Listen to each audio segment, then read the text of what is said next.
ఇప్పుడు సుమారు 4 ఎకరాలు 5 ఎకరాల దాకా వేస్తున్నారు మల్బరీ. దానికి ఎన్ని పట్టు పురుగులు తెచ్చుకోవాల్సి వస్తుంది? అంటే ఇప్పుడు 5 ఎకరాల తోటకి ఒక 2.5 ఎకరాలు ఒక బ్యాచ్, 2.5 ఎకరాలు ఒక బ్యాచ్. అంటే ఈ షెడ్ లోనే 2 బ్యాచ్లు చేస్తున్నారు మీరు?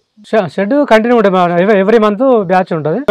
2 రకాలుగా విభజించుకుంటే ఇప్పుడు ఈ తోట కటింగ్ అయిందంటే ఒక 45 days లో మళ్ళీ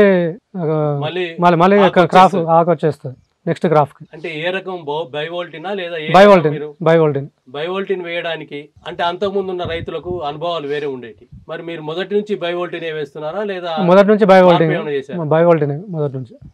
ఈ చేయడంలో మనం పట్టుకు గూళ్ళు తీసుకెళ్ళడానికి హైదరాబాద్ తీసుకెళ్లాలా లేకపోతే ఇంకెక్కడ అమ్ముకోవాలి?